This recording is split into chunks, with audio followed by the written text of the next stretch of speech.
Ah, salut tout le monde. Alors, bienvenue dans les notes de cours sur l'air et le volume. Donc, avant même de commencer à penser à faire du volume, il faut être capable de faire de l'air. De l'air, ça, c'est les premières figures que tu as vues ici. Donc, on va aller voir pourquoi, qu'il faut les revoir, toutes ces formules-là. Parce que quand on est rendu dans des figures trois dimensions comme ça ici, comme un prisme qu'on va revoir un petit peu plus tard dans d'autres vidéos, un cylindre, une pyramide, et ainsi de suite, ben, dans ces formules-là, il faut calculer de l'air en premier. Donc, il faut revoir ces formes de base-là. Donc, on va revenir pour les voir chacune d'elles. Alors, comment ça va fonctionner? Ben, tu vas regarder la figure ici, on a un carré. Tu vas regarder la formule proposée qu'on a ici. Puis après ça, tu vas venir faire la formule. Puis après ça, tu vas venir voir la réponse. Donc, fais le premier ici. Donc, appuie sur pause maintenant pour venir le refaire, puis venir voir la réponse après ça.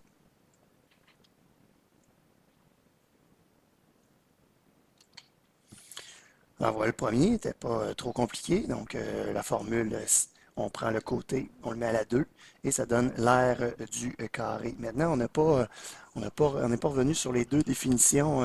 Donc, je prends le temps de revenir là-dessus. Donc, premièrement, celle qu'on vient de faire, c'est l'air. Donc, l'air, c'est comme une superficie aussi. Donc, il faut s'imaginer, le truc là, pour s'en rappeler, c'est recouvrir une surface, une figure de peinture. Donc, c'est comme si on s'imaginait qu'on voulait tout remplir ça, là, tout prendre notre pinceau pour venir peinturer toute cette surface-là ici. Donc, c'est ça l'air. L'air, c'est ce qu'on essaie de trouver, combien de surface que ça prend, cette figure-là, pour être capable de s'imaginer qu'on viendrait mettre de la peinture dessus. Puis, ça donne toujours des unités à la 2 parce qu'on multiplie toujours un côté fois un autre côté. Donc, les unités, c'est centimètres fois centimètre, ça fait des centimètres à la 2. Tandis que le périmètre, lui, celui-là qu'on venait de faire en vert ici, donc le périmètre, lui, c'est plutôt la somme des côtés. Puis puisqu'on fait la somme, bien, ça reste en centimètres ou en millimètres ou ainsi de suite ou en mètres. Donc on prend les côtés puis on les additionne. Dans ce cas-ci, ça serait 5 plus 5 plus 5 plus 5. Ça viendrait faire 20. Donc pour le périmètre, ça ferait un périmètre de 20. On ne le fera pas à chaque fois, mais ici, c'était juste pour faire le retour sur ces deux informations-là. Donc le prochain, donc, en ce moment, on a un rectangle. Donc, ça ressemble beaucoup. Donc, viens faire le premier exemple ici. Donc, trouver l'air. Donc, viens faire ça en premier. Appuie sur pause maintenant pour venir faire ça. Alors voilà, 8 fois 4, 32 pour nos deux côtés, longueur fois largeur, ou la base fois l'auteur. Maintenant, un autre exemple. Des fois, on connaît l'air, on connaît, mettons, la largeur, mais on ne connaît pas la longueur. Donc là, on connaît notre formule. Donc, notre formule, l'air est égal à longueur fois largeur. Je remplis mes informations. L'air, je la connais. La longueur, je ne la connais pas. Je laisse longueur. La largeur, je la connais 4. Donc là, on est dans le principe de, on isole une variable. Donc, on fait toujours comme on a déjà fait, c'est-à-dire qu'on fait l'opération inverse. Puisqu'il y a un fois 4 ici, bien, je divise par 4, divise par 4 des deux côtés pour faire la méthode de la balance. Puis là, on fait 25 divisé par 4 pour avoir notre réponse finale. Donc, ça fait notre réponse finale 6,25 est égal à la longueur L. Donc, on peut se revalider après ça. Si c'est notre longueur, bien, ça veut dire qu'on voulait trouver l'air, ça ferait 6,25 fois 4. Donc, on fait 6,25 fois 4. Et là, ça donne bien 25. Donc, on ne s'est pas trompé dans aucun calcul. Donc, ça veut dire qu'ici, on a 6,25. Donc, c'est la première fois qu'on faisait ça là, dans cette vidéo-là. Maintenant, tu vas voir, on pratique cette technique-là avec des différentes formules. Donc, un triangle, l'air, viens essayer de trouver l'aire du triangle ici. Donc, appuie sur pause maintenant pour faire ça.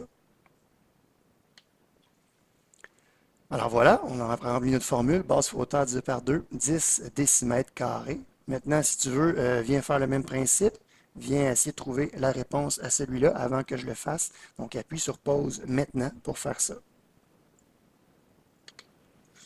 Alors, je vais juste finir de le compléter avec toi. Donc, en premier, une grande division par 2. Donc, pour enlever ça, on fait un fois 2, ce qui va venir éliminer la division par 2. Mais la balance, hein, on fait la même chose de l'autre côté. Maintenant, ça veut dire que 2 fois 25, il me reste 50. De ce côté-là, il me reste 5 fois la hauteur. Maintenant, puisque c'est un multiplié, 5 fois la hauteur, opération inverse, on divise. On divise. Et là, 50 divisé par 5, ça me fait 10. Donc, ma hauteur est égale à 10 parce que ça ici, ça simplifie. C'est ça l'idée de diviser par 5. Donc, j'ai ma hauteur qui est juste ici. Maintenant, on va aller voir celui-là ici, quand on a un parallélogramme. Donc, viens essayer de trouver l'aire de ce parallélogramme-là à l'aide de la formule. Donc, appuie sur pause maintenant pour faire ça. Alors voilà, la réponse, 13,5 cm². Euh, À date, on a vu plusieurs formules. On ne sait pas d'où ils viennent. Tu regarderas, il y a des vidéos que j'ai placées ailleurs où tu peux aller voir sur le web des vidéos, là, pourquoi ça donne ces formules-là. On a des explications géométriques. On va aller voir après ça ici. Donc, quand on a un trapèze, donc on a une formule d'un trapèze. Ici, on t'a déjà donné l'aire. Donc, tu dois retrouver la base. Donc, essaie de faire ce calcul-là ici. Donc, appuie sur pause maintenant pour faire ça. Donc, on va poursuivre ensemble. Priorité d'opération, il faut vraiment faire attention dans cette formule-là aux priorités d'opération. Ça veut dire que là, on essaie d'isoler, donc on fait le chemin inverse. En premier, une grande division par 2, donc on va faire un fois 2, comme on a déjà fait. Donc, un fois 2 ici. Ce qui va nous donner à gauche un 70 est égal. Après ça, ce qui nous reste, bien ça, c'est venu se simplifier. Donc, il me reste 8 plus B. Tout ça fois 5. Donc, priorité d'opération. En premier, un fois 5. Donc, je vais diviser par 5. Diviser par 5. Donc, qu'est-ce qui va me rester ici de ce côté-là? Donc, il me reste 14 est égal à 8 plus B. Donc, par la suite, j'ai un 8 plus B. Donc, puisque j'ai une addition entre les deux opérations inverses, puisque j'ai un plus 8, pardon, je vais faire un moins 8, moins 8. Donc, mon B, qui va être ma petite base, va être égal à 7. Non, ce ne sera pas long. Pas 7, mais 6. Donc, en ce moment, pour être capable de refaire cette formule-là, bien porter attention de priorité d'opération. Donc, quand on la fait, on fait notre parenthèse en premier, après ça, on fait fois notre hauteur, puis après ça, on divise par 2. Donc, c'est comme ça qu'on peut manipuler cette formule-là quand on a à la faire. Maintenant, ici, on a un losange. Donc, viens faire la formule ici de l'aire, puis après ça, on regardera pour le périmètre ensemble, mais viens faire en premier l'aire. Donc, appuie sur pause maintenant. Alors voilà, on est venu remplir notre formule. Donc, 24 cm². Juste avant, ici, c'était des mètres, hein, j'avais oublié. Donc, ça, c'est 6 mètres. Il ne faut pas oublier nos unités. Maintenant, pour le périmètre, il faudrait que j'additionne ce côté-là, puis plus l'autre, puis les quatre comme ça, mais j'en connais même pas un. Donc, si j'en connais même pas un, il va falloir que je vienne le trouver. Pour être capable de venir le trouver, il faudrait que j'utilise, dans le fond, l'intérieur, comme ça ici, qu'on voit qu'on a un triangle qui est rectangle. Si on a un triangle rectangle, ça veut dire que ce côté-là, ici, c'est la moitié de la petite diagonale, hein, c'est la moitié. La petite diagonale, elle mesure 6. Donc, 6 divisé par 2, ça fait 3. Maintenant, l'autre ici, la hauteur comme ça ici, c'est la moitié de la grande diagonale. Donc, la grande diagonale, c'est 8. 8 divisé par 2, ça donne 4. Donc, j'ai mes deux côtés. Ça veut dire qu'il va me rester à trouver celui-là ici. Celui-là, ben, on a un triangle rectangle. Ça veut dire qu'on peut faire Pythagore. Puis celui-là, c'est l'hypoténuse. Donc, c'est la lettre C dans Pythagore. Ben, il va falloir faire Pythagore. Donc, en ce moment, Pythagore, c'est A à la 2 plus B à la 2 est égal à C à la 2. Donc, appuie sur pause maintenant pour venir refaire Pythagore pour voir si tu t'en rappelles. Donc, appuie sur pause maintenant pour faire ça. Alors voilà, on voit que le côté, ça donne 5 après avoir fait Pythagore. Maintenant, si ça donne 5, ça veut dire que ça mesure 5, 5, 5 et 5. Donc, si ça mesure toujours 5, bien, on n'a rien qu'à faire 5 fois 4 ou 5 plus 5 plus 5 pour trouver le périmètre. Donc, 5 fois 4, ça donne 20. 20 quoi? 20 cm parce que c'est le périmètre. Il n'est pas au carré. Maintenant, on va venir faire celui-là ici, un disque.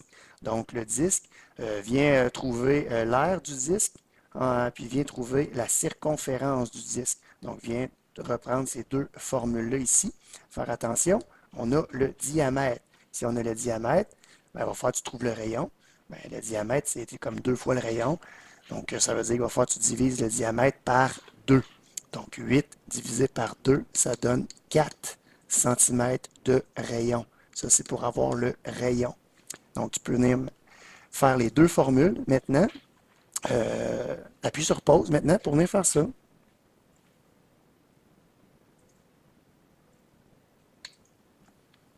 Alors voilà, en ce moment, on a les deux réponses. Donc, l'air, 50,27 cm², la circonférence, 25,13 cm².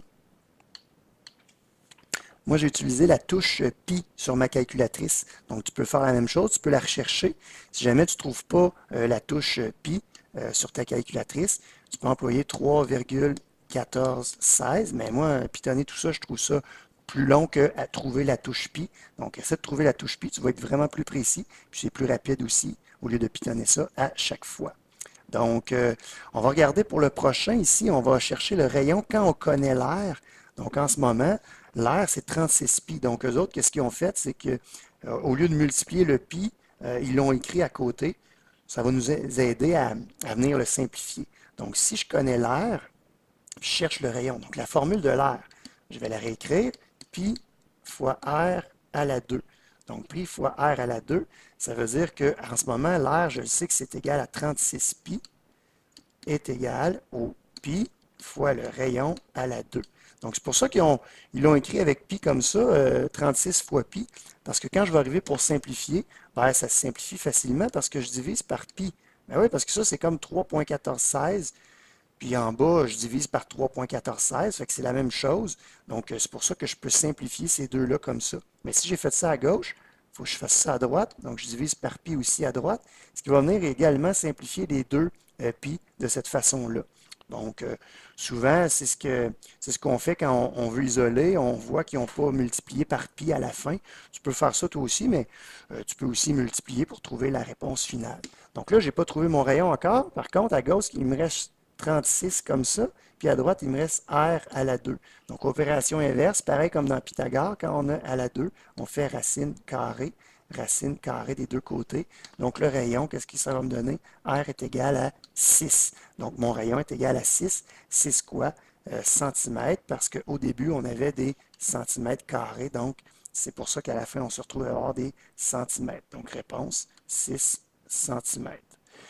On va aller voir le dernier en bas ici, un polygone comme ça ici. Donc, on connaît la formule. Donc, c'est à toi de venir appliquer cette formule-là pour trouver l'air. Donc, appuie sur pause maintenant. Alors voilà, on a appliqué la formule directement ici. On a trouvé notre réponse.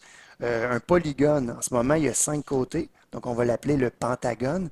Mais quand on a cette formule-là de polygone, c'est pas toujours le nombre ici, c'est pas toujours 5.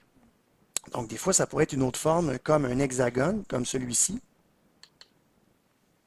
Donc, lui, il est spécial. Pourquoi il est spécial, celui-là? Parce que, dans le fond, on a le centre, comme ici, on avait le centre. Hein? Lui, on voit que à l'intérieur, ça va nous former des triangles. Puis, il y en a combien de triangles formés? Bien, il y en a autant que le nombre de côtés. Donc, ça va former 5 triangles. C'est de là que la formule, elle vient. Parce que ça, dans le fond, là, ici, c'est base fois hauteur divisé par 2. Puis, j'en ai 5 triangles, donc je fais fois 5. Ici, la particularité, c'est que je n'ai 6 triangles. Mais puisque j'ai 6 triangles, on va voir que les 6 triangles vont être ce qu'on dit équilatérales. Équilatérales, ça veut dire qu'ils ont les 3 mêmes côtés. C'est 3 mesures pareilles. Donc, si ça mesure 6 ici, ça veut dire que ça mesure 6 là et 6 ici. Ça veut dire que j'ai 6 triangles comme ça qui sont pareils. Là, j'ai mis 6. Si j'avais mis 8, ben, ça mesurerait 8 ici, ça mesurerait 8 là, puis ça mesurerait 8 ici. Donc, les côtés sont tous pareils. Quand on est dans un pentagone comme celui-là à 5 côtés, ben ici, ça mesure 6, comme tantôt, mais ça ne veut pas dire qu'ici, ça mesure 6 parce que c'est un pentagone. Donc, des fois, quand tu vas voir qu'on est en présence d'un hexagone comme ça, pense à ce que les 3 côtés de chaque triangle sont identiques, parce que des fois, c'est ça qui va te permettre de venir trouver la hauteur à l'intérieur comme ça ici. Cette hauteur-là, pour venir la trouver, il va falloir que tu prennes le triangle, ici la moitié du triangle.